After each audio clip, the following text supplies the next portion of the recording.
Yo, coming to you live from World Championship in San Jose. Welcome to the Living Legends podcast.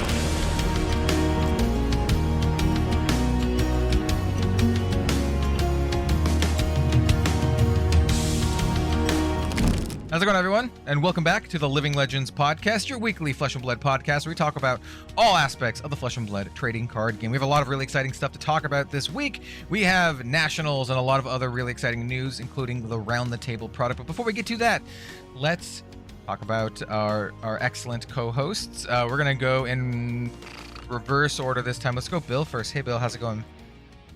Hello. I am reverse alphabetical order, also known as Bill from the Spike Feeders. Yeah, I think this is going to be a pretty interesting one. I've been sort of admittedly checked out of a lot of the talk that's been surrounding the various tournaments that have elapsed recently. And both of the other co-hosts have immediate and hands-on experience with two different tournaments. So I'm just here for the ride, basically. Yeah, it's gonna be fun. It's gonna be fun. And Az, how you doing, man? In good old the land of the Swits. That's right, yeah. So the background behind me is one that you probably don't recognise for people that are watching this. But this is my good friend Pascal's setup, essentially. So I'm staying with him at the moment in Switzerland. And a lot of you might have met him, actually. The guy with the red hat at Worlds. I know you've met him, Kel. He was the Pascal was the Swiss banner bearer. He had the Swiss flag for the banner procession, and he was a former Swiss national champion. So that's right. Yeah, exactly. He's the first Swiss national champion. I think he has a trophy somewhere. He might be able to grab it for me if he's into the. Don't worry, Az we'll be back shortly. That actually reminds me of something I want to talk about a little bit later, and that is the Japanese, the first Japanese nationals happened this weekend, and I caught a bit of it and had some interactions with some of the folks from it. So I want to talk about that a little bit once Az gets back. Once we get Az back, yeah, he was when we first sort of started up the call. I think he was outside. I think he was intending to just film outside, just to give Pascal his own space or whatever. And it was not working. The second that he joined in, he was going like one frame every like 45 seconds or something. So yeah, it's very possible that the signal just isn't phenomenal, but you know, we're still happy that he's here. I am back. Okay, yeah. That's a momentary lapse. I was praising Pascal and suddenly it all cut out. Yeah. So it's all good. We kept it on for a little bit, and then we were like, Kel was like, he probably wants to hear about some of the things I'm about to talk about. So yeah, so nice. We didn't really miss too much. So yeah, you mentioning, I just started talking about burgers. Yeah, you know brilliant. what? I might put that bit in the end, maybe. Just cut it out, put the burger bit at the end, just talking about burgers. So hey, if you're listening to this now, maybe stay till the end of the episode, and maybe there's like, you know, a couple minutes talk about Burger Week. If you don't know what Burger Week is, like I didn't, you can stay tuned for what the hell Burger Week is. Yeah, you can be informed by me. Yeah. Sounds all delicious. I can see in the Living Legends chat is chuck and brisket patty, slaw, burger sauce, and 3 slices of USA cheese, tater tots, onions, and thick dill picks wrapped to perfection in a crunchy ass flour tortilla with kilter hot sauce, which is quite nice. Shout out Cosmo's Space Cowboy Food Cantina, and their submission for Burger Week 420 was an inside job. Oh yeah, let's go. All right, back on the Flesh and Blood stuff. Yeah. So I was gonna, I briefly mentioned that you saying that Pascal was the first Swiss national champion reminded me that the Japanese nationals also happened last weekend. So it was the very first Japanese national. So I do want to talk about that when the time comes. But I think I will do my week in Flesh and Blood last, because my week leads into some other stuff. And my week is probably also the longest, because I'm going to talk about nationals. I'm going to talk about both U.S. and Japanese. Then I also want to talk about a project that I'm working with that relates to the Living Legend podcast with artist Bima, and then I want to mention playing the Round of the Table product, and that will lead into the next part. So Yeah. with that Well, I said, can just carry on because I mean, I literally just released a video just now actually, which was cracking packs on the top of a mountain. So today, me and Pascal and another guy called Fedir, who is on Twitter, can't remember what his tag is though. We walked up to the top of Mount Pilatus, which is a large mountain in Switzerland, and we walked the whole way up. It was 4.5 hours of trekking up a huge mountain. And there is going to be a vlog on Go Again Gaming, so I filmed a load of it on the GoPro. But the video that I released today was literally just cracking German history pack and a Dusk Till Dawn box on top of the peak of Mount Pilatus. Nice. So I don't think that's ever been done. So you should definitely go and watch it because it's just flesh and blood packs being opened on the top of a mountain. So you should definitely go and check it out. But yeah, Switzerland's been really, really nice. Obviously, I went to the PTI event, which was on the back of the Swiss Nationals, so that was fun. And went 0-3, unfortunately. So It was rough, but I'm going to blame the copious amounts of travelling and all this other stuff that I've been doing as a result of that poor performance. But there was a game where I had 2 hands that I couldn't play any. I didn't have any arrows, and that hasn't happened for a while. Oof. There was a game I was playing against Katsu where on the first turn I had no arrows, so I couldn't even do anything on the first turn. And then after I'd clapped back for like 17, dominated red in the ledger. When my next turn came round after that, again, no arrows. So it hasn't happened for a while, to be honest. Azalea's consistency's got a little bit better, but yeah, it hasn't happened for a while. So typical. It just happens this weekend. But yeah, luckily had loads of good fun and hopped on to do some PTI coverage at the very end for the top 8, and there was an Azalea in the semi-final as well. So I was happy to do that, obviously. But yeah, Switzerland's great. Very expensive, but would definitely recommend to anyone to travel over here because it's fantastic. And I want to come back next year with the girlfriend so she can do it all over again. But yeah, definitely recommend it. I'm not sure if you guys have ever been or what have you, or listeners out there, whether you're watching this now or in the future. Barcelona will be my first trip to Europe. So. Oh, nice.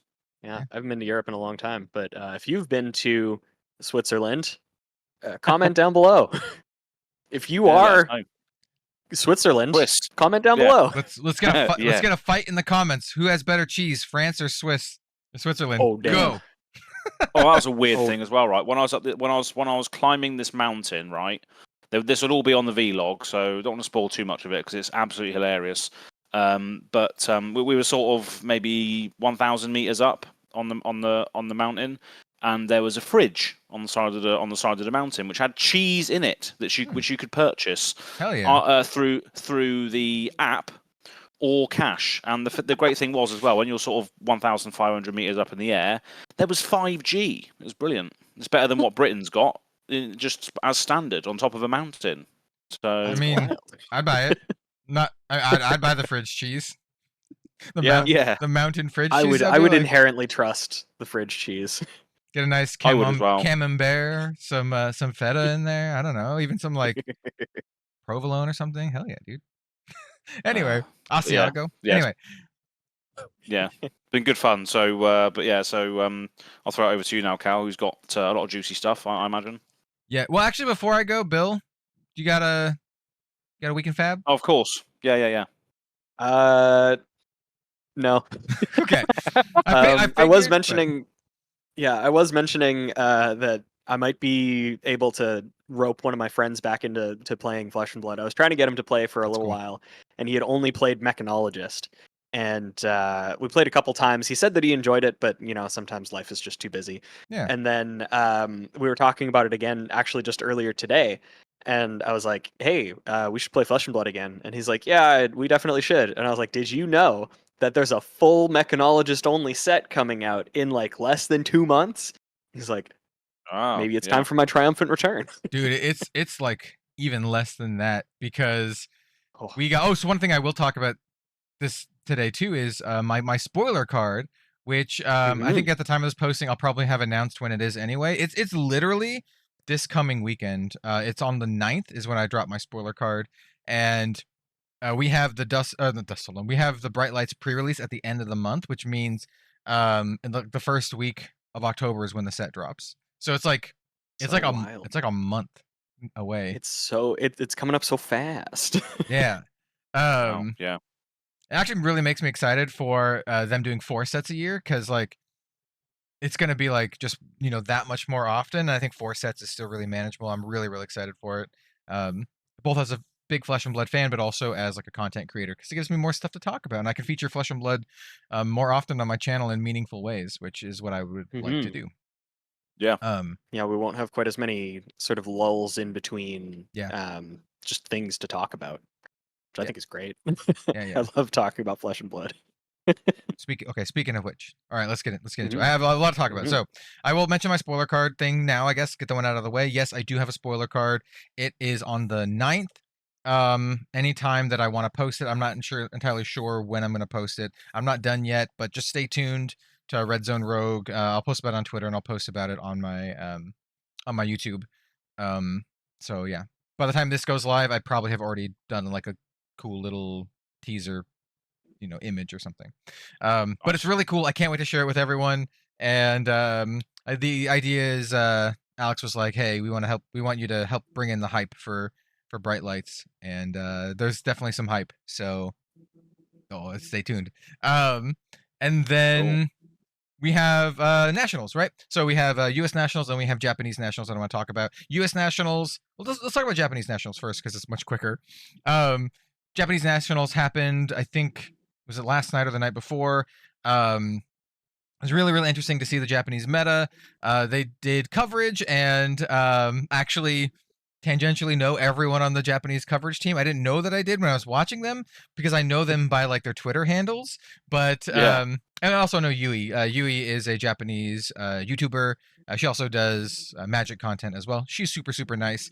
And so like it was cool to see her in the coverage booth, as well as hold on, I want to pull up because I want to shout them out, because I think they did a great job, especially since it was like the first Japanese nationals.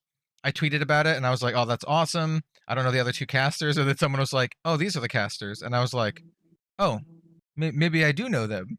And then they followed up with like, oh yeah, they even mentioned you on stream for being a huge supporter of like Flesh and Blood in the Japanese community. And I was like, oh really? Like that's so sweet. Oh damn. That's like the most wholesome thing that I've been a part of in a very long time, and it like was very like touching. And they also said that's what the tweet of the week was. It was you. It was your tweet that you posted in the chat. Yeah. So let me. Yeah, carry on, because I think that's what it was. So I just want to mention the 2 other casters. So there's the other 2 casters are Liger Takasu and Squid JPN. Those are the other 2 casters. Excellent folks, and it was all hosted by the unofficial Japanese Flesh and Blood Winter Mysterio, isn't it? Yeah, the Twitter is just unofficial JPN. It's at unofficial JPN is what the Twitter is. But yeah, the YouTube channel is Winter Mysteria. And then of course, like I mentioned, Yui Tokiwa did casting and coverage as well. But they also mentioned the other like really touching thing was apparently they had mentioned that like they're like, oh yeah, they mentioned that they're waiting for you to come to Japan for the next like event, like the calling or whatever, which I was like, yes, I would love to do that. That would be incredible. It said, I should not forget to tell you that they said that they are waiting for you to come to Japan if calling or something scheduled in the future. Yes. So that was the Japanese nationals. It was really interesting to watch. And that's something that we would definitely go to as well. If there is a calling in Japan or something of that stature, that is a trip waiting to happen as well, I think. I like currently I'm like, if there's a calling in Japan, there's like a 90+% chance that I go. even if they don't ask me to do coverage or anything, I really want to go. I think it'd be incredible. And I do want to shout out the person who won Japanese Nationals, so the first ever Japanese Nationals. So I think it's a big deal. His name is Tansei Hiroyuki, and he won on Lexi. One other important thing I want to note for Japanese Nationals is there was a Dorinthia in the top 4, rocking Jubil against Icelander. It was super cool, really, really fun match to watch. Very nice. I think the player did a fantastic job, so shout out to her. And yeah, I thought Jubil, so Jubil makes a Spellbane Aegis, which then prevents 1 damage of any type. Is that right? Arcane. It prevents 1 arcane. I think, yeah. 1 arcane damage. Yeah. Okay. It was really close. Spell Void. Really close. Spell Void 1, I think the token has, or something similar. Something like that. Yeah. Yeah. It might not be exactly Spell Void. I can't remember if it's templated as Spell Void 1, but what it does is it prevents the next one. It's kind of like Spectral Shield for arcane specifically.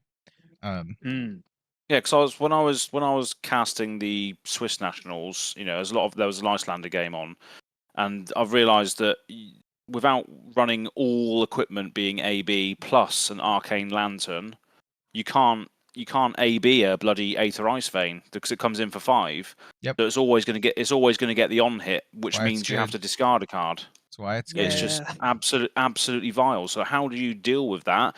That's a good idea. Spellbane Aegis could be one of the things. Yeah. I don't know whatever equipment they were using, but that's a cool thing nonetheless. The way a lot of people deal with it is if they have 2 blues, you pitch 2 blues, and you prevent 3, and then pay for the 2, so you don't have to discard.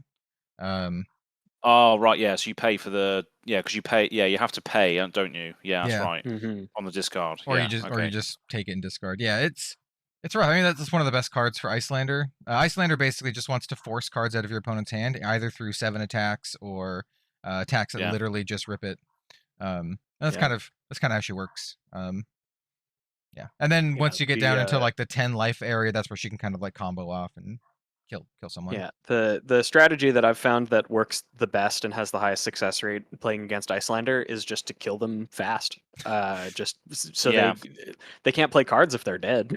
Yeah, that's right. Just kill them. If forehead. If you want to ask how I get to that stage, that's a secret story. I definitely have a strategy. It happens. I'm able to kill them. Tell us afterwards. Fast. Yeah. Just don't ask any further questions. So yeah, that was Japanese Nationals. I think it was really cool, and I think it was a very like a landmark event. Yeah. And so yeah, I recommend going and watching it if you miss some of the coverage. The matches were really interesting, and if you know the Flesh and Blood cards, it's pretty easy to follow along, even though all the coverage is in Japanese. And then U.S. Nationals was what I partook in. I did casting coverage for the entire event, and I'm gonna try to cut it pretty short because I did a whole vlog thing on it. The video is just called "How Good Is U.S. Nationals?" And essentially, I don't want to say it reinvigorated because my passion really wasn't waning at all, but it kind of got me out of a burned out slump from Flesh and Blood. It reinvigorated me. I guess I will use reinvigorated me in a way that I didn't think would happen. It just the whole vibe of the event, getting back into the coverage booth, just talking about Flesh and Blood, experiencing everything that there is to experience, just walking around the venue. The venue is in the Westgate, which is a massive, massive hotel casino with a bunch of restaurants inside. It takes up multiple blocks.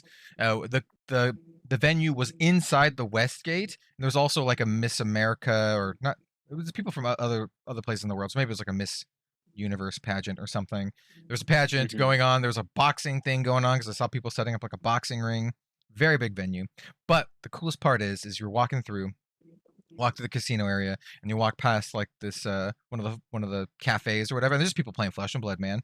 This is not even in the actual convention center. They're just playing Flesh and Blood. There's people jamming CC games, people prepping for Monarch Draft. It was so cool of just experiencing this thing, right? Just everyone's just playing Flesh and Blood. And then of course you get into the venue. The venue itself was really nice. It's probably one of the nicest venues I've been at for Flesh and Blood, and I've been at a good chunk at this point, maybe close to 10 of these big calling plus level events. Very nice venue, run by Star City Games. my first time working with Star City Games. I only have great things to say about them, honestly. They kept the ball rolling. The showrunner guy is Jeremy Knoll. People might know him from the Commander Oh yeah. Versus series. My first time meeting Jeremy, also really nice dude. Had dinner with him one night and some of the other SCG crew, and yeah, good dudes. I'd be very happy to work with them again. Which I don't know. We'll see. Might happen. It really feels like they want to get casters on a more regional basis. Whereas like, so I talked to Trevor from LSS. He's one of the big OP dudes. Runs a lot of. I think he might just be the head of Premier Organized Play. Because I also talked to Francesca, and also from LSS, and I think she's the head of North American Organized, like Premier level Organized Play. And then we talked to Alan here on the podcast, and he's like OP for the store level. But basically the vibe that I got is it sounds like they want to get casters who do coverage for like their region, right? So if it's going to be West Coast, and I guess you count Las Vegas as West Coast, then they're going to ask someone like me and Ponkage and like Sam, and then if it's like East Coast, they'll ask folks from the East Coast. Maybe Makes sense. Yeah. And I think DM Ramada is kind of like in the middle, so they'll probably ask him to do East Coast because there might be less people for East Coast. But in any case, SEG was great. We're doing the casting and coverage. Was really great to get back in the booth again. Last time I did Flesh and Blood coverage was Pro Tour 1, so it'd been almost a year since I did Flesh and Blood coverage, so it was really great to get back in and at like a premier level event like US Nationals. Did casting with Brian Gottlieb again, with Flake. Flake was kind of like my wingman for the whole weekend. And then it was really great to meet Sam and Ponkage, also known as Ethnic Smoke. It was my first time meeting them in person, and Ponkage is he's just a great dude. Like, we were like having dinner at Benihana's, and I didn't really like Benihana's, by the way, but the company was great. And so Ponkage and I we talked a lot about like Baldur's Gate and a bunch of other random crap. It was just good. Good times. And we also joked about how Flake is just an awful human being, just hunting elephants and rhinos in the African savannah. I don't know how he ended up with that. If there's one thing that I know about Flake, it's that he's a poacher. Yeah. Oh, it's so funny. The joke is, by the way, that he is such a nice dude that he would never do anything like that. That is the actual joke.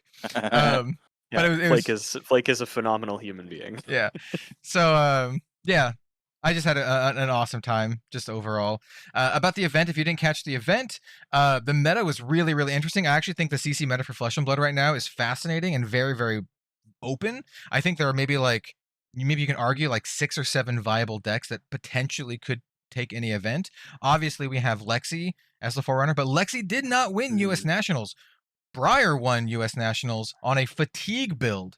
I called it Fridge Briar on the weekend, but so Briar ended up winning. Charles Dunn took it. It was a great meta call, great counter.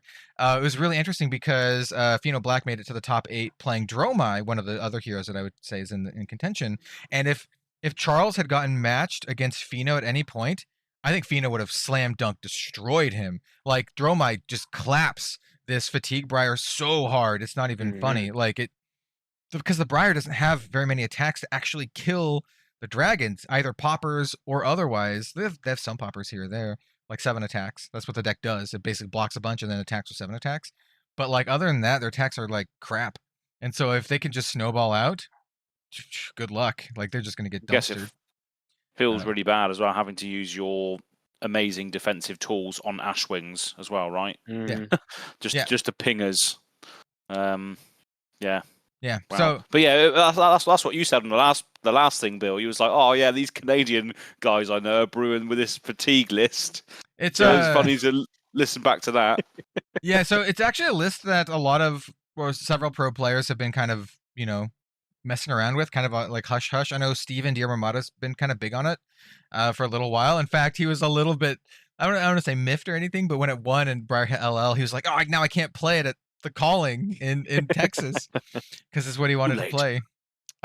Should have brought it sooner. What was interesting is there were a couple Lexis in the top 8. There was Dromai, there was Icelander, but there was also 2 Briars. One of them was the Fatigue Briar, and the other Briar was more traditional Briar, which is kind of interesting to have 2 different decks, but from the same hero in the top 8. Same hero, but different strategies is interesting. I think it's super cool, and I think that's something that we'll see much later in Flesh and Blood. I think as the card pool expands, I think we'll start to see this kind of thing more often. Well, even potentially just soon with Bright Lights. Oh, for sure. We might have a bunch of different types of mechanologist. Even the same hero, like maybe Dash IO, just lends itself to a control strategy. Because I know Turtle Dash has been kind of a thing. Previously, like pistol control. Yeah. And then you could also still have like really just completely aggressive mono boost Dash. That's what I keep saying as well. I keep saying like, you're going to get to this point where you sit across the table from a hero and you're not going to know what's going to happen, what's going to go on, because they've got so many archetypes, and it could be the start of that with the mechanologist. But yeah, we do have the Teklivos and the Dash IO, but they're going to be different than what exists already. But we will see very soon. Yeah, Brian Gottlieb had mentioned in one of the random interviews that I listened to recently that mech is going to be quite different post Bright Lights. Nice. It's not going to be. They didn't just put a bunch of boost cards in for normal Dash. It's going to be quite different. So I'm really looking forward to that, actually. Yeah, definitely. And just to cap off the U.S. Nationals, I mean, like I said, I just had a really, really good experience. Yeah, just kind of like, once again, I didn't want to say reinvigorated, because my love for Flesh and Blood wasn't waning at all. But it's just one of those things where when you think about something so much, sometimes you get a little bit burnt out on it. And going to an event like this just really, really fired up my passion for it again. So recommended. Just go to these events if you can. I know it's difficult. They're expensive. They might not be in your area. But if you can, even if you're not competing in the main event, I think they're worth it. They're so much fun. There's tons and tons of side events. There was like a Commoner side event. There was a UPF side event. There was a cosplay contest. Okay, I'll mention this too. I got roped into judging the cosplay contest 2 hours before it happened. And so previously, going into the day, everyone was like an understanding that Flake would be judging the cosplay contest, right? We're like, okay, Flake's going to judge the cosplay contest. That's cool. We even set like the final round of the day. I think Brian Gottlieb and I were casting the final round just so Flake can go do his thing. So we got done.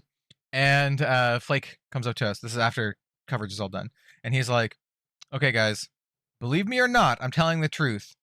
You guys are judging the cosplay contest. And we're like, and I was like, no, you're judging the cosplay contest.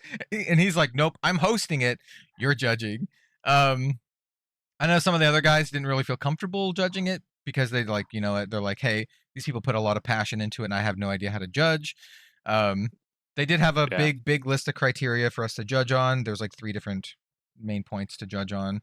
And I was like, I feel a little bit, not super qualified, but a little bit, because I have talked to cosplayers. I have friends who are cosplayers. And so I know what some things to look out for. So for example, I value homemade and kit bash things more than like store-bought things, for example. That kind of stuff, where I'm like, hey, if someone put the effort to make a prop or make a piece of armor or whatever, that got more points for me, that kind of stuff.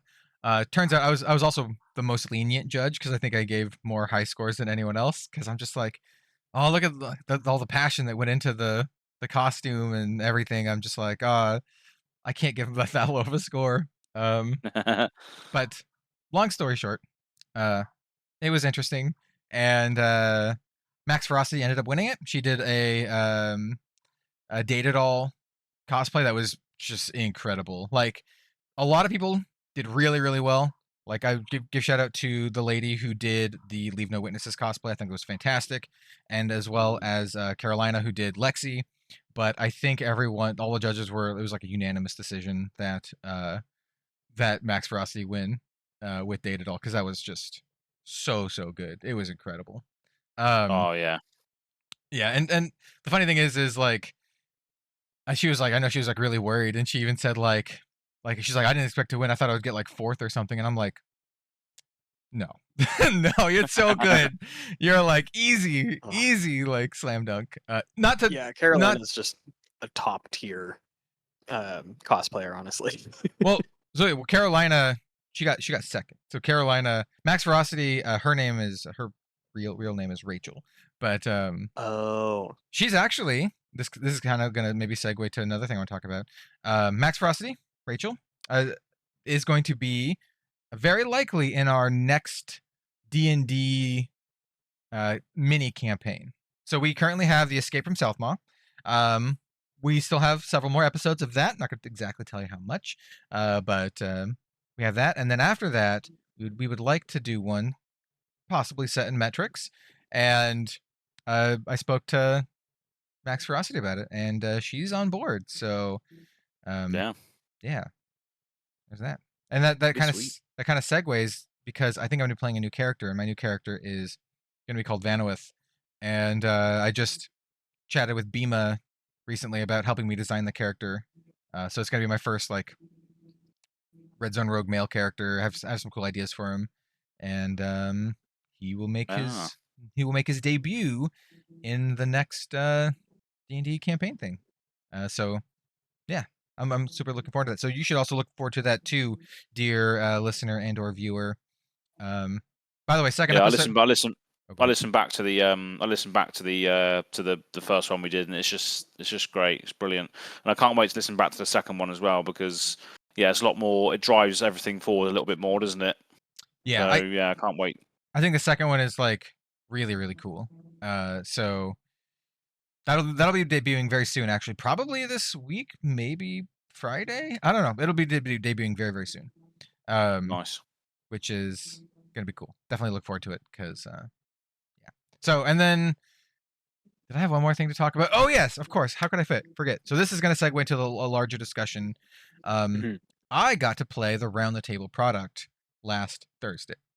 Pardon me. And so I went over to the professor's place to kind of talk shop a little bit, talk about some content, and I got to play the Round the Table product. And I can't talk too much about it. I do want to hear Azz and Bill's opinions of it. Like I said, I can't really talk much about it. But I will say this.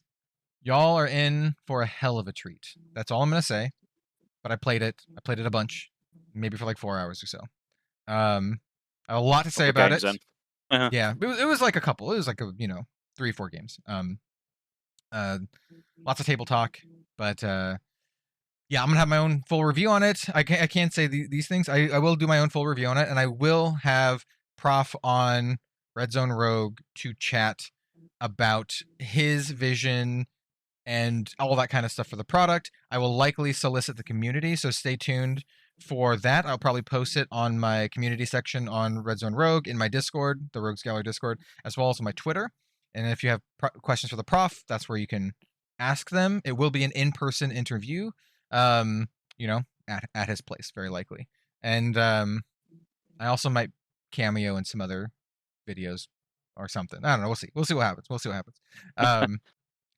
So I really want your guys' opinions on the Round the Table product because I've had my experience playing with it, but I would love to hear your guys' opinions of the reveal because we did get a reveal this past week. We got all the heroes mechanics, and then like a smattering of cards. And so yeah, what do you guys? Bill, what do you reckon? What do you guys think about it? I think it's really cool that they're finally printing a product that is just like very casual oriented. Something that I think is neat is they have obviously the Blitz precons, which do help to, depending on what sort of wave of the precons you're looking at, do help to onboard people onto the game. But they're a very individual thing. Like you have to pick one for yourself, your friend has to pick one, and then like there's that decision making. Sometimes it's easy, sometimes it's not. Then you sit down and you play. Then there was the classic battles, which was kind of a step up in competitivosity from those, where it is sort of, they're catered towards people who have at least the core understanding of how to play Flesh and Blood. And they are a little bit more competitive because of that.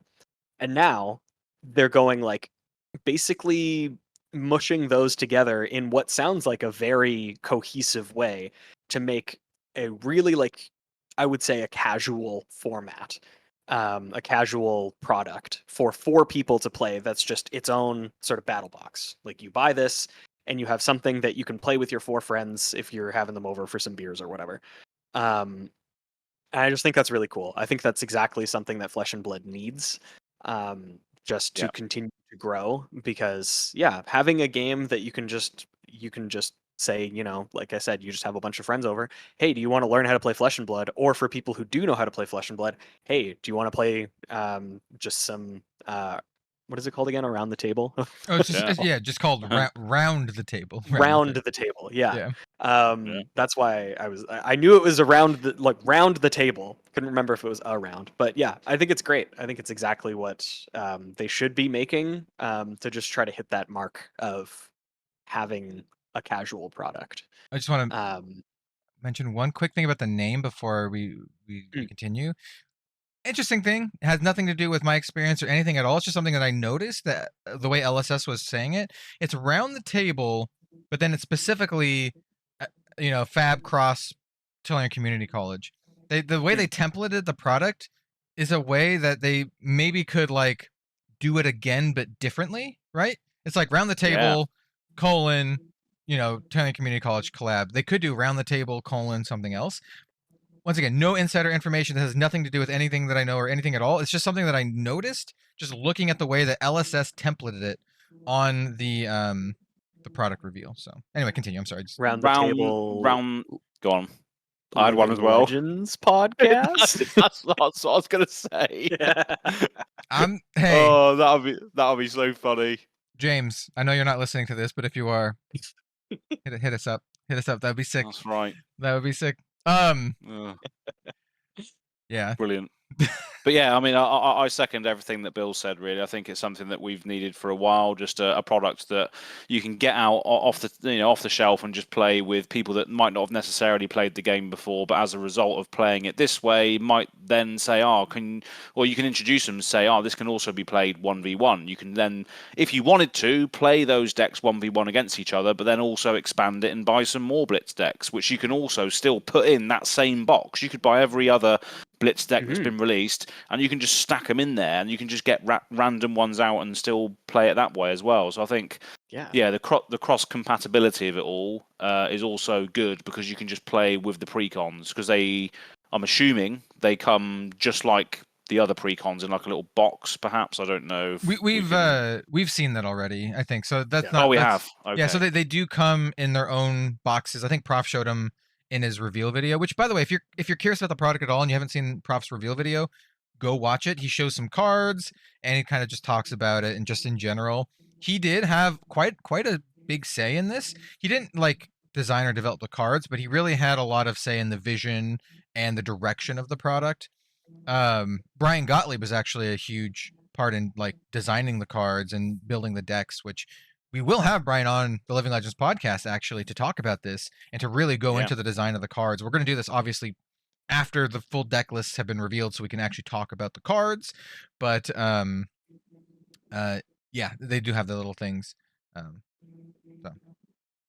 So you can if you want to go back and buy the Monarch ones and whatever, because it's obviously a multiplayer format, you can still play with all those ones if you want. So that could then sort of lead people into thinking, I can play. Well, I like this character. Can I play this character in the actual format?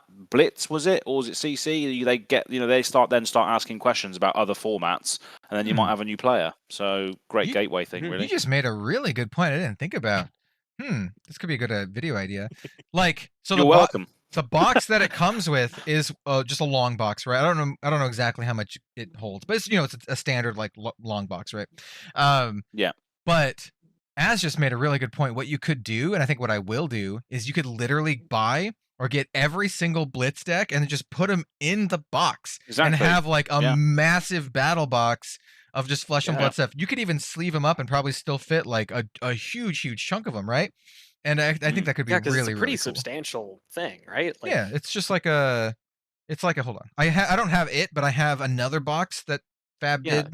It would be, I assume it would be at least as wide as a playmat, because it comes with a playmat, right? So I think of course, it does come with a playmat as well, yeah. So this is like the one that a lot of content creators got. that Yeah. is Oh, part yeah, I of the remember content that creator one. kit. It's basically this, but it has Mhm. the bright lights stuff on it, and then it has the Tolarian Community College thing on it as well. So yeah, it's like Do this. you have a blitz deck on you right now that you could test it with? Because you might be able to get a rough estimation of how many decks you can get in that box. Okay, I don't, That are, but that are, inside here, I do have stuff inside. So yeah. you can see like the Dragon Shield boxes. So those are Dragon Shield sleeves. And so that's Yeah. like a sleeved deck, right? And so that's Mhm. like just 2 there. You could probably fit like, You I know, don't like know, 2, like 4, 6, 10? 7, Yeah. 7, 8, maybe. Yeah. Yeah, you could probably fit all of the blitz decks that have been released so far in that box. Well, yeah. well, there's a whole bunch of Blitz decks from History Pack 1, because remember that one had like 6. And then Outsiders also yeah. has 6. So there's like 12 just between the two. But what you should do, those are the best ones, by the way. The Outsiders ones and the History Pack ones, plus Yeah. the 4 from the Round the Table. So you just pick your favorite ones from that. If you want to do like no Arcane Barrier BS, you can do just the ones from the Round the Table, and then the ones from the Outsiders. Outsiders, and then you're good to go. That'd be like an incredible way to like teach someone how to play the game. And if you have multiple people, you can be like, oh, we can play with the Round the Table ones. And if you have like, yeah, so I don't know, that's cool. I Yeah, think but that's what I mean. That's great what idea. that's why it's really good, because then you could then evolve that conversation naturally into, oh, do you like this game? Do you want to play these blitz decks that we've also got 1v1? And then Yeah. you know you could just Mhm. everything just goes from there, and that's exactly what it could be good for. I think it's a super cool idea to do that. If you are someone who's a champion of Flesh and Blood and it's not really popping off in your area, but you want it to and you want to do it, you could literally just buy the Round the Table product. Yeah. Maybe a little sealed brick of the Outsiders starter, the Blitz decks, some sleeves, sleeve them up, slam them in the box, and then just bring that box to your locals and be like, hey, who wants to play Flesh and Blood?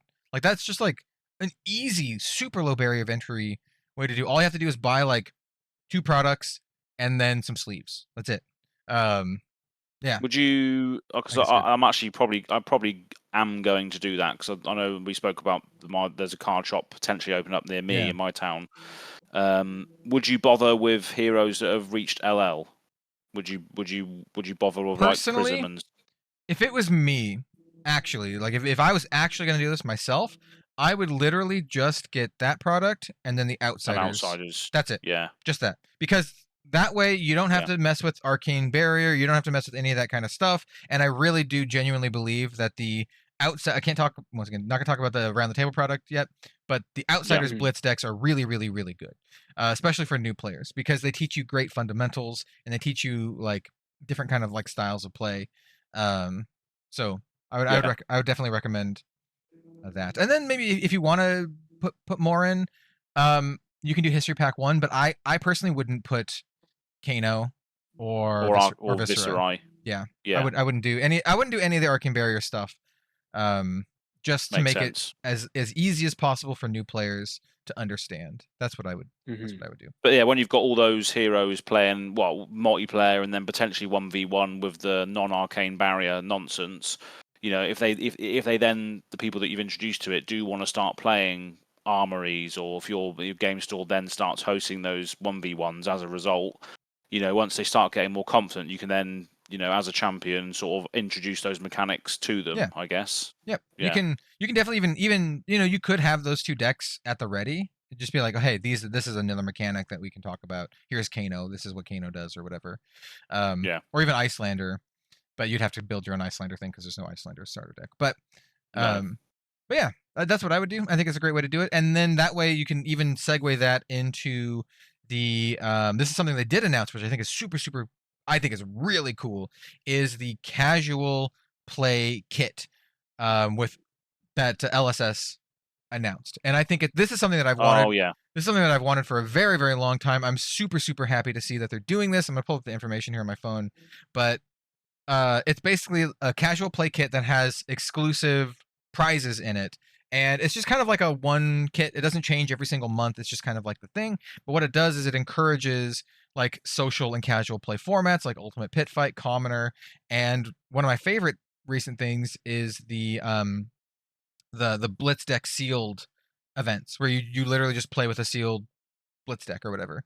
And I've heard tales of like those kind of things just being very, very popular, like just kind of popping off. I've heard like 30, 40 people events that are literally just all sealed deck, sealed blitz deck. And I think it's just a great way to, have everyone on the equal footing. So you don't just get. Well, it's a palate cleanser, dumpster. isn't it? It's, if you're sick of the same old decks and stuff being played at your armory, you then run a palate cleanser event, so you just refresh it a little bit more. Yeah, and so like, I have it pulled up here. So there are 12 different promos in a case of the So for the Melody kit, there are 12 different promos, and then you can use it over a period of time that fits the needs of each individual store and community.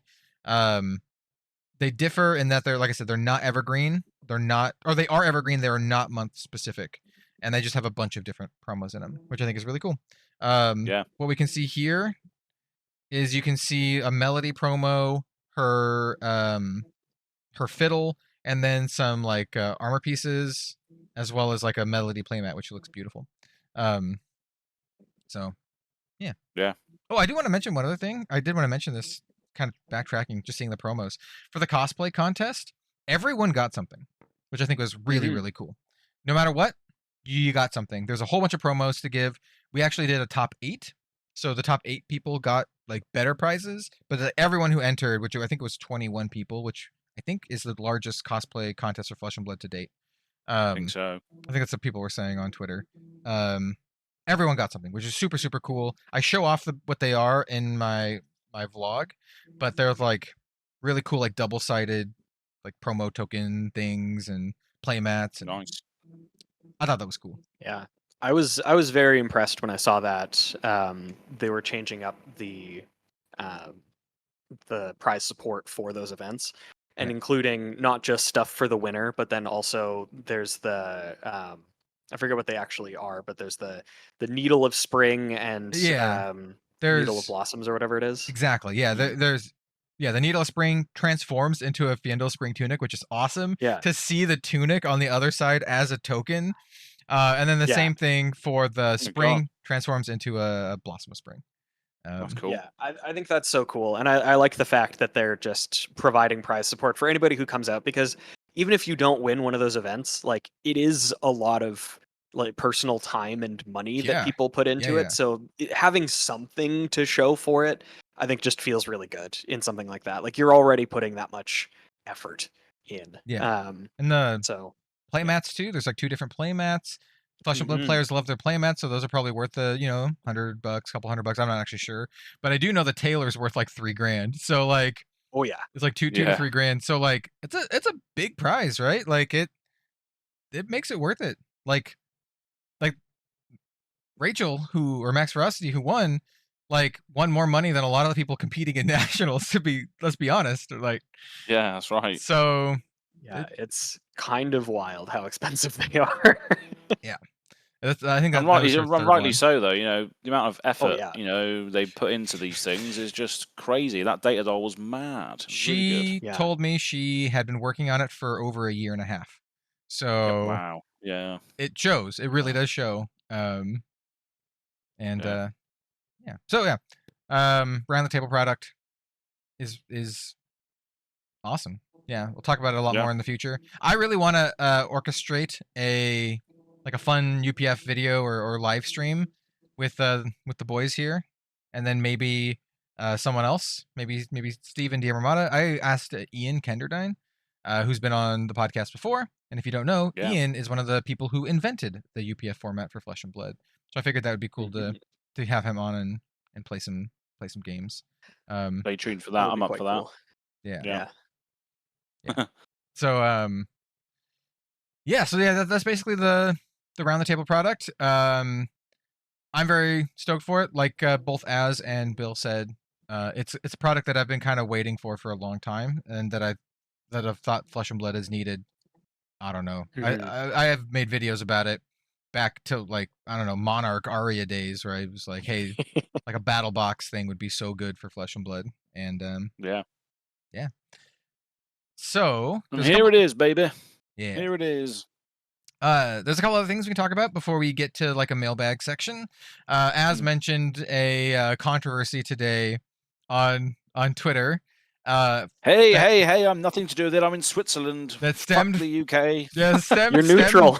You're Stem- neutral. Yeah, absolutely. True neutral. True neutral. So I think I'm actually chaotic. I think I'm chaotic neutral. I did the test the other day, actually. Chewy neutral. Chewy neutral. Yeah. I- Apparently, the chaotic neutral sort of acts on their whims, but also is good at heart. But he's just a free spirit, and this describes me perfectly. Anyway, D&D. That's for another thing. You might be more chaotic good then. Yeah. Because chaotic neutral people are usually very selfish too. They're just like, yeah, that's also me as well. Apparently. Okay, well there you go. I think I am. I've done like D&D tests before. I think I'm neutral good for a lot of stuff, and I'm good because I try to do the right thing. I try to do the good thing, but I try to do it within my own parameters, and I don't necessarily always like believe that the laws are correct. So that's why I'm not lawful. I think I'm lawful chaotic. What? I know that that's not mixing the correct things, but I saw somebody say they like made another alignment chart out of just the sort of like quadrants. Oh yeah. Right. I liked it. I liked chaotic, lawful chaotic. That's brilliant. I'm definitely not lawful. I'm one of those people who's gonna like jaywalk or whatever. Like I'm just I'm just gonna run across the street, man. Yeah. Anyway. Yeah. Don't try to play off that getting hit with a pummel doesn't suck. Yeah. Yeah. I think it was one of our saltiest cards as well, as a throwback to a different episode. Ooh, I do love me a good pummel though. Pummel's so great. It did make that list, didn't it? Of course it did. Yeah, because of the discard effect. Yeah, exactly. It's like pummel and route. Pummel. Yeah. I wish I wait for the day where I can put pummel back into Uzuri so I can just shake down pummel someone, rip 2 cards out of their hand. Oh, it's so good. You go shake down pummel, and then give it go again with the boots, and then surgical or something. Surgical extraction.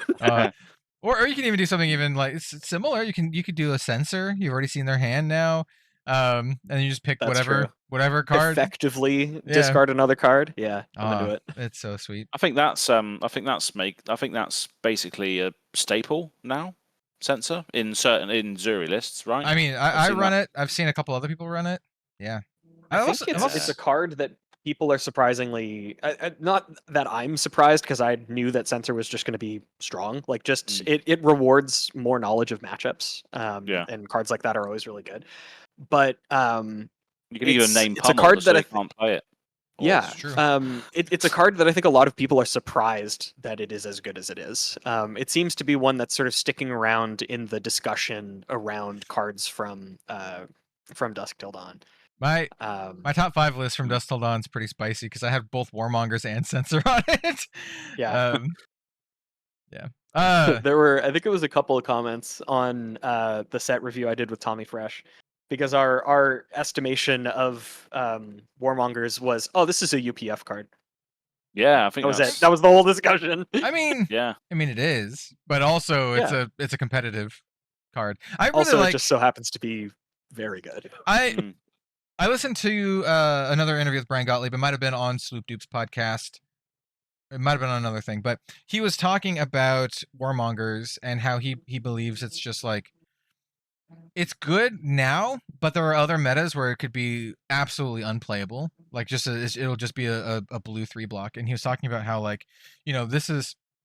we have this effect now, but what happens when we have another effect similar to this, but not exactly this? And then what happens when we have another one and another one and another one several years down the road, where Warmongers isn't even like considered all that much. It's like maybe only you tech it in against specific decks.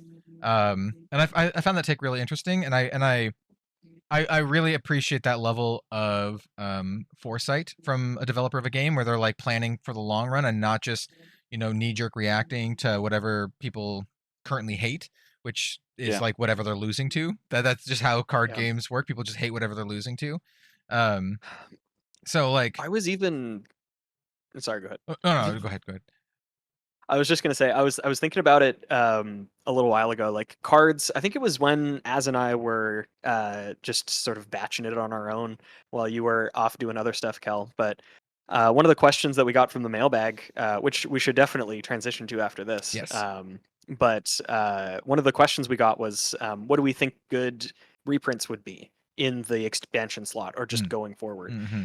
And I'm pretty sure I said, like, I really like the idea of reprinting the like cards that have a lot of staying power, like generic equipment, generic power cards, like the power 3 essentially, like Art of War, Command and Conquer, and Light and Strike. Mhm. You're never upset to see those being Yeah. reprinted. Oh, for sure. Yeah.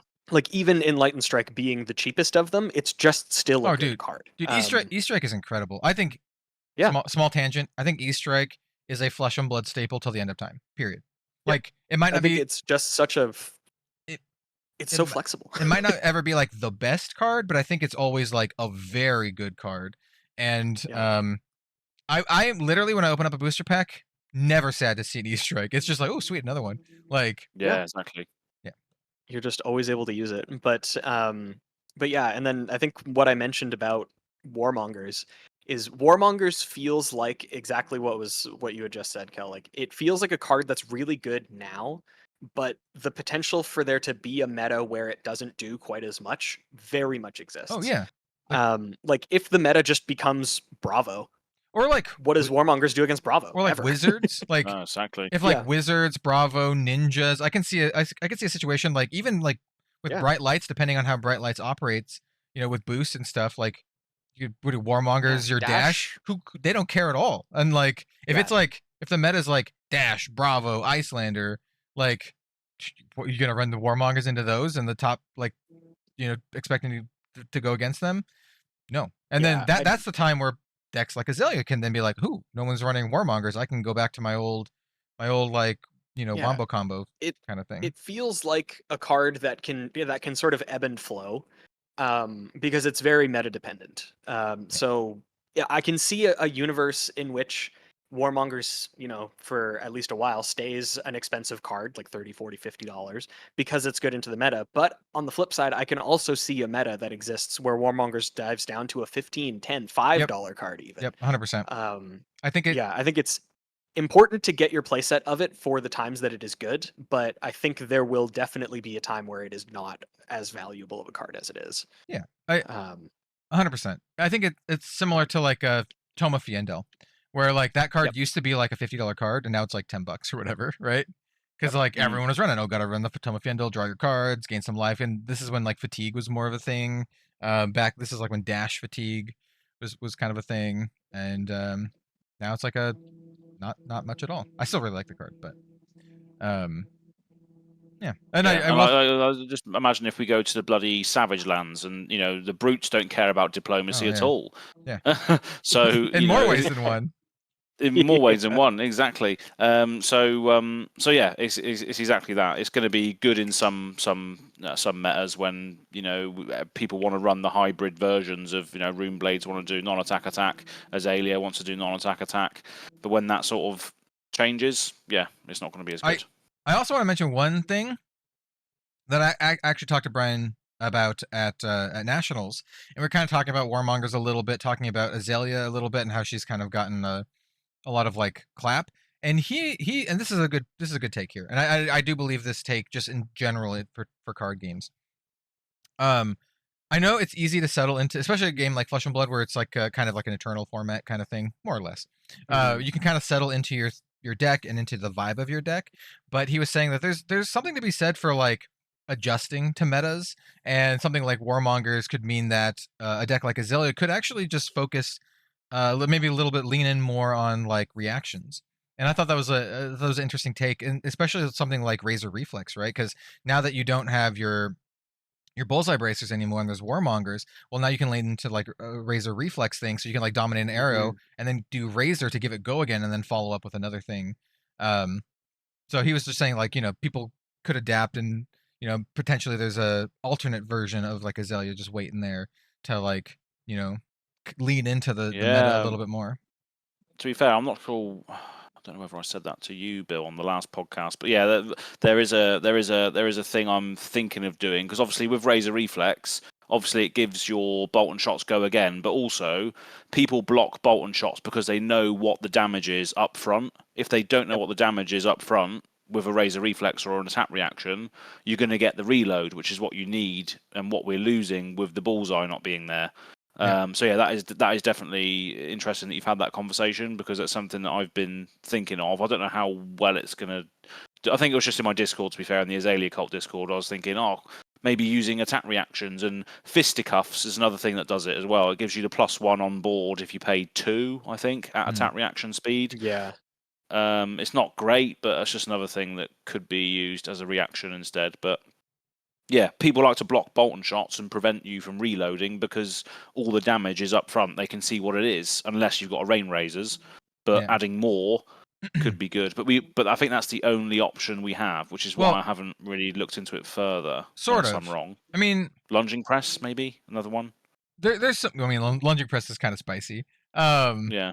There might be a couple other ones, but what I'm thinking of was like, and what Brian mentioned too, is like there's you can put the reactions in, but you could also tech your deck, and I think this is what he talked about in the Sloop Dude podcast as well, that you can also just build it in different ways, and so instead of going always tall, with no more bracers, you can bring back in stuff like Ravenous Rabble, which he was saying has some decks have been not running it. And then you can also bring in more like Cheerios cards, like Scar for Scar and that kind of stuff, to go from a more wide strategy without arrows rather than a tall with arrows. So I think there's a lot of play there, and like I don't know if the decks are going to be that great, but I think it's something that people could test, especially like big Azalea fans. So you can maybe take out some of the pumps, and then maybe put in like Scar for Scars, right? Or like that kind of stuff. I've always been a big fan. I don't know how good it is. It might be too cute. Of a Seek Horizon. So it's a 0 for 4. Go again if you put a card from your hand on top. And so what you do is you put a card from your hand on top that you want to dominate. So you can Seek Horizon for 4, put your Red in the Ledger on top, and then do the Azalea swap and give it dominate, and then smack them for 5 dominate. Yeah, and that even works with Sandscar Great Bow as well. If you have aim counter matters cards in there, because they come in with aim counters then as well, don't they? If you dominate them. Yeah. So yeah, there's loads of things that you can brew. That's what I was interested in. That you brought up the attack reactions. It's good that Brian's thinking of that and throwing that idea out there as well. But... Yeah, I mean, it's an interesting thing because I know from talking with Brian that LSS has they're not just kind of like coasting along. They actually have an idea of what the metas should kind of look like. They have decks that they're like they believe that are great that people haven't really discovered yet out there.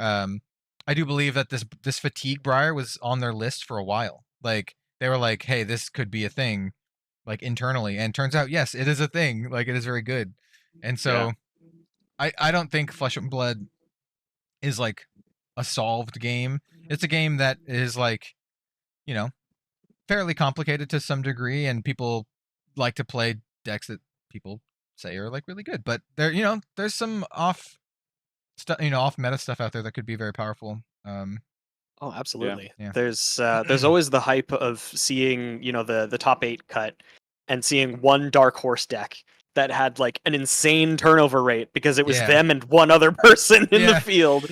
Like the one that I still think of like every now and then is it was the Calling Vegas with Tyler Horsepool, where he won out against Chain as Prism. Yeah. And in the top 8, there was a dash, and it was I think they were literally one of 2 dashes that showed up. Oh crap! I don't remember their name. They were local to me. Their last name is like last name is like Miracle or something. Alberto Miracle. There we go.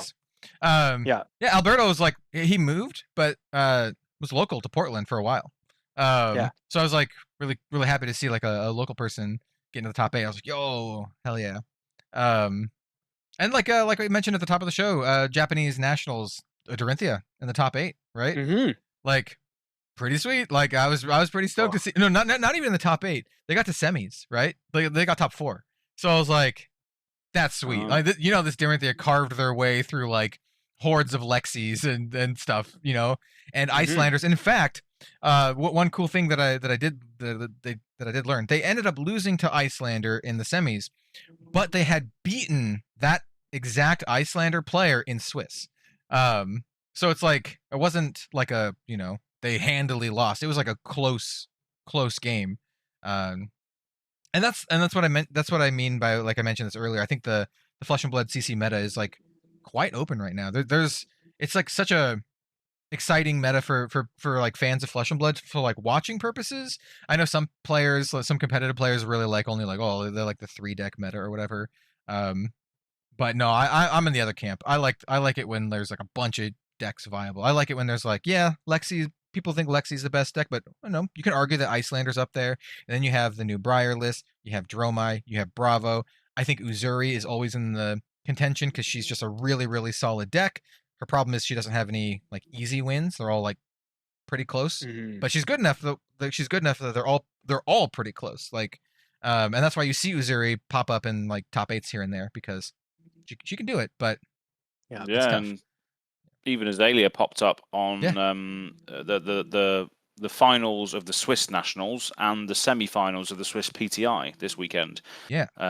So still can be effective even though Warmongers does exist. She can still be good. Yeah, I mean, like you got right. For Warmongers, it's only 3 cards in the deck too, right? On the turns they have it, it can suck, but they have to draw into it, right? And it's not like easy to recur, and you can still kind of like depends on what you have in your hand. It's really like any other sort of silver bullet piece. Like the thing that I'm really, really genuinely seeing with people talking about Warmongers is it feels, at least as far as I remember, a lot like the discussion around Snag back in like Monarch era. Like Snag was an expensive Majestic. It was like $30, I think, when I first started, and it was exactly for the chain matchup, and even then it was exactly for Riftbind. Like it was such a specific piece. But in those situations when everything sort of came together and you were able to hit the Riftbind with it, it was debilitating. Like it was it like swung the game in your favor so much. Agreed. It was a huge part of coverage. Like waiting for the Riftbind, like when they'd have like a big so they'd have a big Riftbind turn, it'd get a huge pump, massive Riftbind, and I was like, okay, do they have the snag, right? Like, do they have the snag on this turn to like make the Riftbind just attack for 2 or whatever it is? Like, and it really swings things around. Yeah, that's cool. Before we get on to the mailbag, I do want to mention a couple quick things in terms of Flesh and Blood meta and Nationals. So I haven't seen all the Nationals, and we still have more coming up. But a couple really cool things to note. Even though there are smaller tournaments, so take this with a grain of salt, right? The U.S. Nationals was massive, but some of these other Nationals throughout the world are much, much smaller. But Bolton won one of the Nationals. I don't remember which one, but Bolton did win a Nationals. Kano won a Nationals. So like it's all kind of like meta dependent. It's all like matchup dependent and that kind of stuff. But I do love it when you see stuff like Bolton, right? Like win a Nationals. I think it's just super cool. Yeah, it's really cool to see people like bring a deck that they obviously know very well to like an actual result, like top eight is a result. Even if you don't win, that's a result. Not everybody can get top 8. So it's interesting. Lexi had been following this path of like everyone's being like, okay, she's the best deck or one of the best decks, but not really converting, like actually getting Living Legend points. It's something that Oldham did for a while. Everyone's like, Oldham's the best, but he's not actually converting. And then all of a sudden, he's just like, bam, bam, bam, win, win, win, win, win. And then he just sped run to Living Legend. That could be the case with Lexi here. But we're not seeing a ton of Lexi wins. We're seeing some, but not a ton. I will note that the calling in Vegas was won by Yuki Lee Bender piloting Lexi, so that is a nice little handful of Living Legend points for Lexi. But I'm not even sure if she's going to LL out before Bright Lights. Obviously, Briar is, because Briar won Nationals, so Briar is going to be Living Legend, as well as Rosetta Thorn. But Lexi, I don't know. Lexi's close. Icelander's close. I think the Flesh and Blood meta would be fascinating, so fascinating, if Lexi and Briar and Icelander all Living Legend out, all of the elemental heroes gone. Like and that'd be really wild. No ice at all. I think the aggro decks are gonna run like buck wild all over everyone. If there's like no ice, it's just gonna be like just aggro. Then Bravo pops up and the Azalea pops up again, and that could again that alone just forges a whole new situation, doesn't it? That's a good thing about this Living Legend system, is the fact that when one of those boogie men or boogie women goes out of the meta, all these other decks do pop up then as a result. But yeah, it's just also interesting the fact that all these Living Legends are elemental or monarch heroes, right? Yeah. a lot of them are really from that era of design where Brian wasn't there. I don't think he was wasn't designing keeping them back. He wasn't doing it, but that's good. Let's be honest, they're all boogie women. All of the best Flesh and Blood heroes are female characters. Just be honest, except for Chain and Starbo. All right, well, except for Chain and Starbo. Okay. It's a funny thing that Dalen Mack said to me before. You were like, I can't remember how it came up, but like male characters in Flesh and Blood and female characters, and he's like, well, all the female characters in Flesh and Blood are like bangers, like they're all really good. And I'm like, that's right. That's a good point. Like Prism, Lexi, Briar. Yeah. Like it's funny when you look at the top of a lot of them, they're all just female characters too. So it's just like Lexi's, Icelander, Briar. Yeah. Anyway. Sometimes. So and then there used to be the old man in the middle of them all, didn't he? Old was there right. once, and everyone else surrounded by Flesh and Blood women. Anyway, not sad to see Oldham go at all, to be honest. No, exactly. Even though I did have to, I still ended up casting 2-hour-plus long matches for U.S. Nationals because they were the fatigue Briar matchup. Bro, it's brutal. But I will say it's way more interesting than Oldham. Where Oldham is just like block, hammer, block, hammer, whatever. At least it's more interesting, where it is a lot of block, but it's kind of like they have the 7 attacks. They have some like interplay here. I don't know, it's just a little more interesting. Yeah. With that said, do we have a mailbag, gentlemen? I don't know. I don't have the email popped up. Well, there was a obviously on the topic of Bolton, there was an interesting comment left on the last podcast actually from Ravenous Babble, and they're saying Bolton is actually very good right now. People just aren't building or playing him correctly at the moment. Once he places, which is what he's done, people will do what they do, play that deck, and then realise that he's gas. Is that the case? You know, when you see a hero that's not necessarily looked on as being good, once the optics reaches everybody else that he's won a calling or won this or whatever, do people then figure it out? Do more people play it? He would need to win a bigger event. I'll just be really honest here. Bolton is not going to be the one that's going to be played a lot this season. It's going to be Fatigue Briar. Everyone saw how commandingly Fatigue Briar beat Lexi in U.S. Nationals, and now I imagine there's going to be a lot more Fatigue Briar trying to get their invites to Worlds for the rest of national season. When does that kick in? When does her? I guess it would be the Living Legends only happens at the next Bright Lights announcement. It'll banned be and restricted announcement, right? Yeah. Pretty sure Living Legends happens every week, but never mind. Every week, it does. But we certainly try to make it that way. But yeah, we do. Yeah. The heroes. I don't think we've missed that much. But the heroes. They LL out at the BNR announcement, which is going to be right around Bright Lights. So so there's like another 2-ish months. It's like really 1 month, honestly. I think it's coming up, man. It's coming up. But for the rest of national season, and I think a little bit of, is there a ProQuest season in there where they can play Briar? I don't remember off the top of my head, man. I've been doing a lot of. I think they just announced. I saw somebody post PQ season 4. Yeah, is coming up. I think it happens before Bright Lights. I think it happens. 21st of October to the 5th of November. Oh, never mind then. But there are some events. So there are some events. So like Battle Hard in Portland, for example, is going to be happening later this month, and I know there's a bunch of other ones happening too. So those are the events that you could play Fatigue Briar if you want, which I mean, release October 6th. Okay. Yeah. So I imagine a lot of people are going to be playing Fatigue Briar. Bolton is an interesting case. I'll take Ravenous Babble's word for it, but it kind of harkens back to what we were talking about earlier, where there's there's probably decks that people underlook and don't really see that are very strong. Whether or not something like Bolton is like consistent enough to be like very good, I don't know. I don't really know. Bolton is actually honestly one of my weakest knowledgeable heroes that I'm knowledgeable about. In fact, we're doing coverage. I asked Flake. I was like, okay, Flake, are you really good with Levia and Bolton?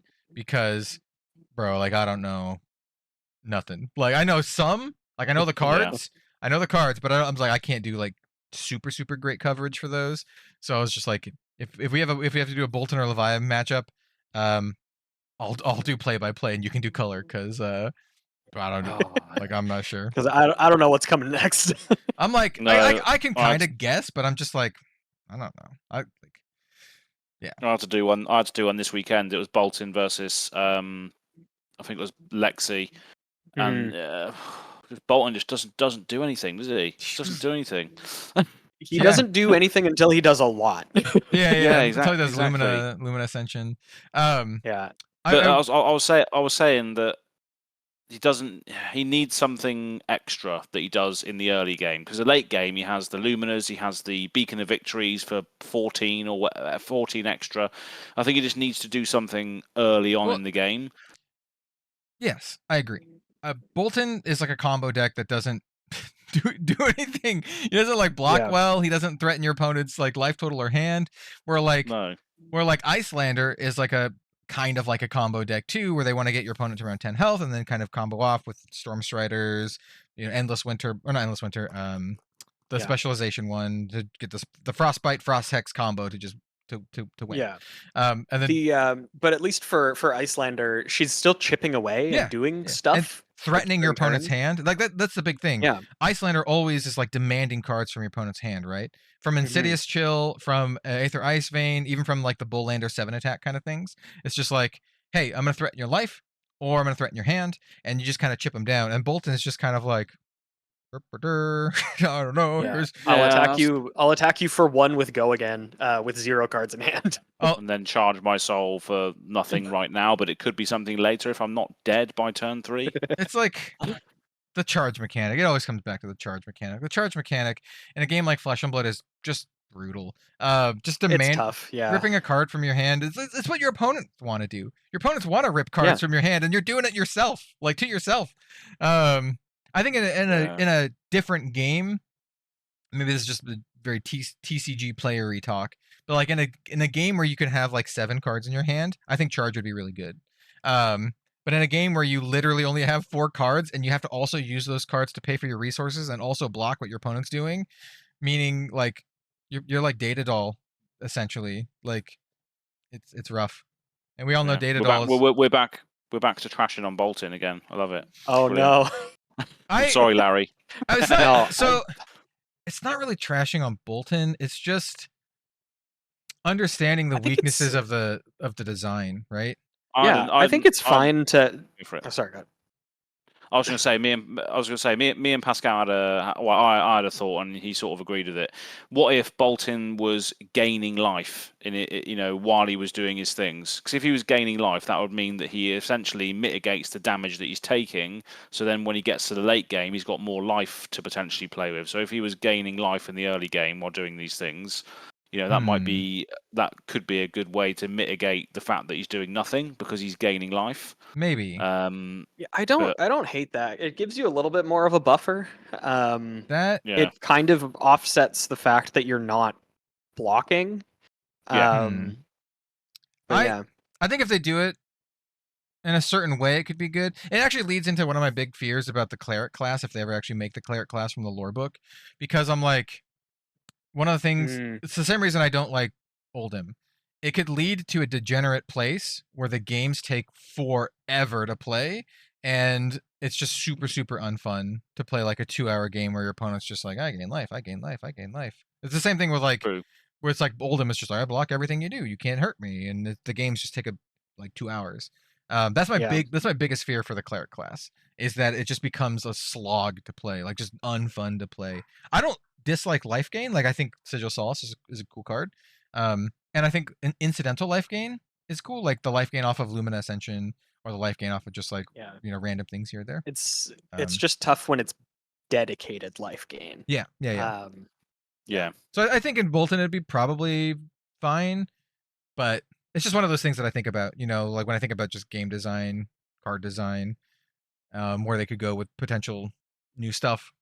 It's just like life gain is something in Flesh and Blood that they don't do very often. I think it's a very smart thing that they don't do it very often, but it worries me because they printed Poison the Well, and I'm like, oh no, what are you doing here? Like Poison the Well is the card from Dusk Till Dawn that's like until end of turn. Whenever your opponent would gain life, they lose that much life instead. And I'm like, okay, this card's kind of useless right now.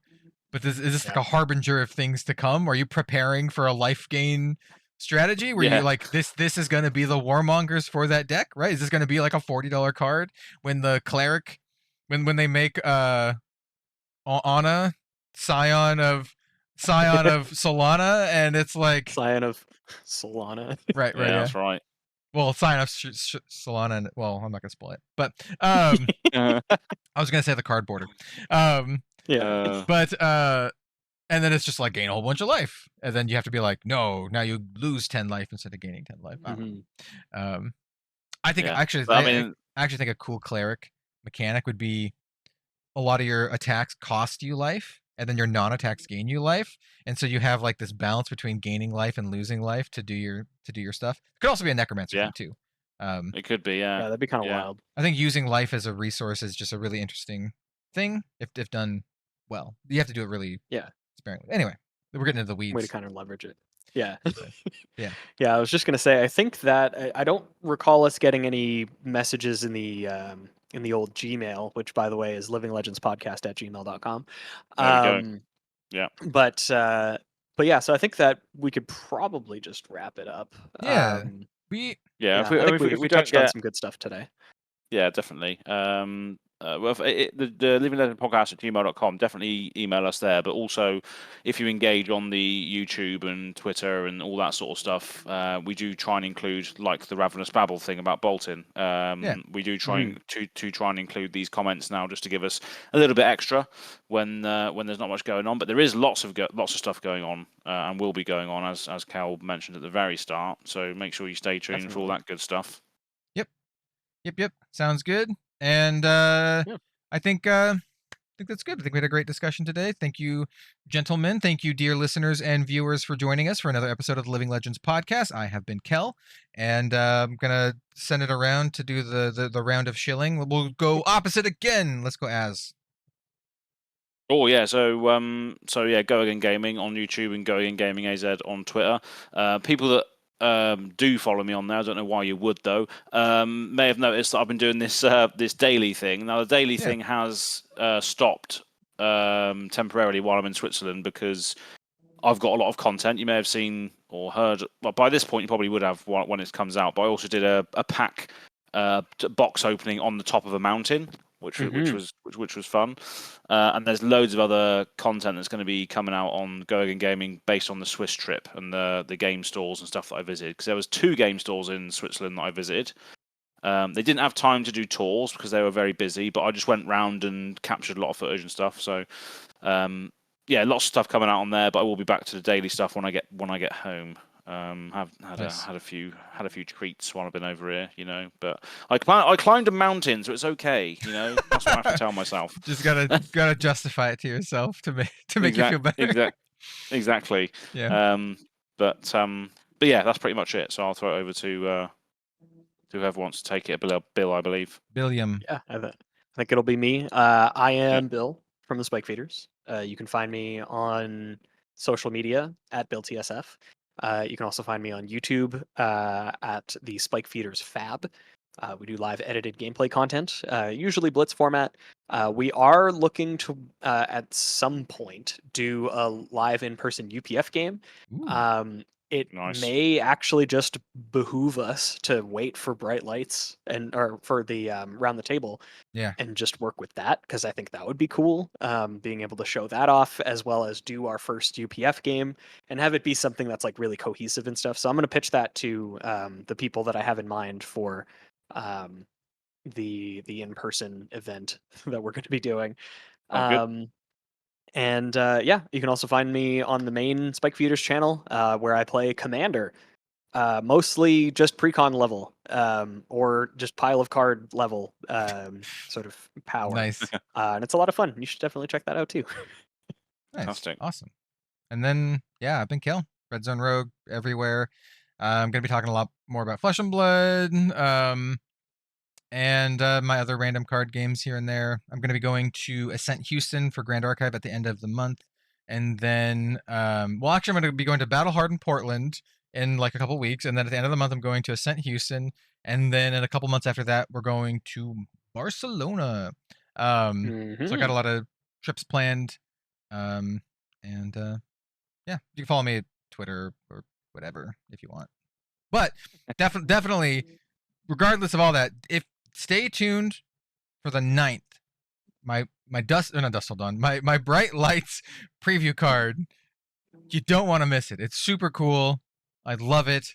You're gonna be pretty surprised. That's all I'll say. But just stay tuned for that. So if you're gonna follow me for anything, do that one. So yeah, definitely. Yeah. Yeah. So well, fantastic. Anyway, thank you both for the wonderful chat today. Thank you, the viewer or listener, for hanging out with us. We always appreciate it.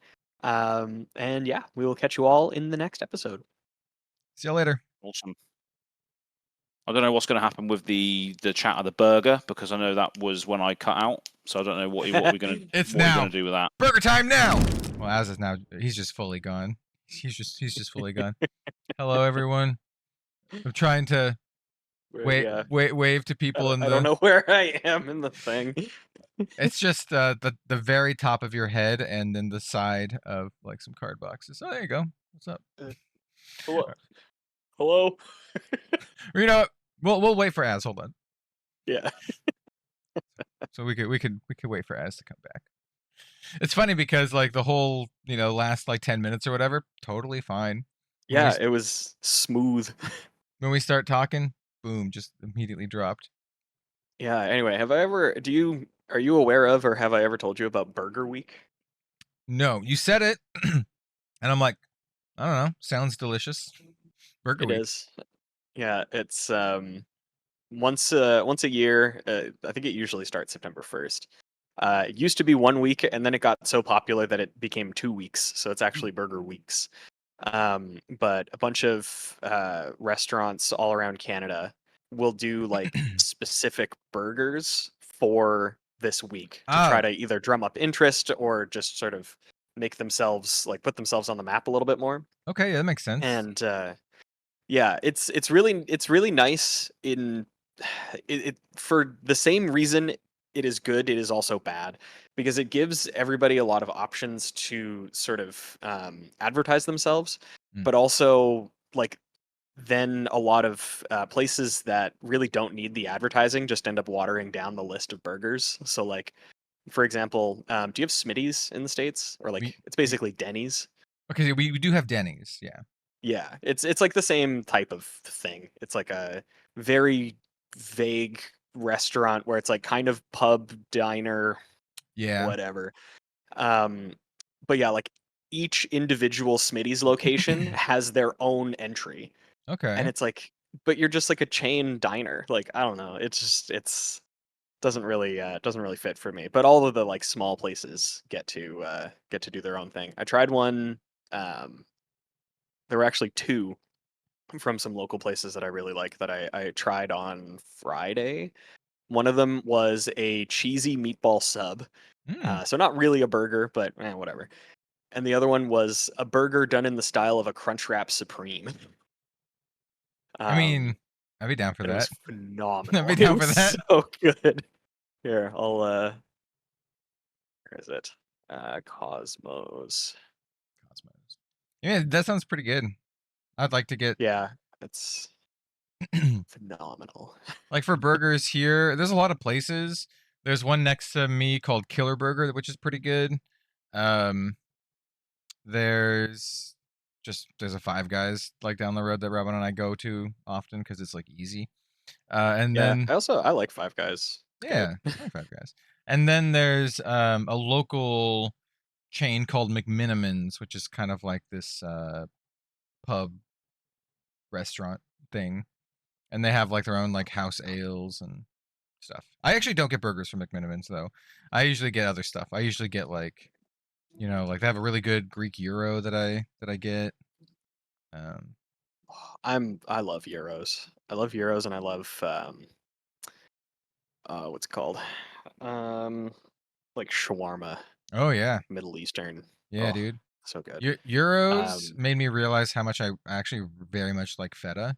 I didn't think I would, Yeah. because I don't like some of the other cheeses kind of like that, but like I'm a big Am I fan, back? big fan of feta. Oh look, Azz is hello. back. Oh hello.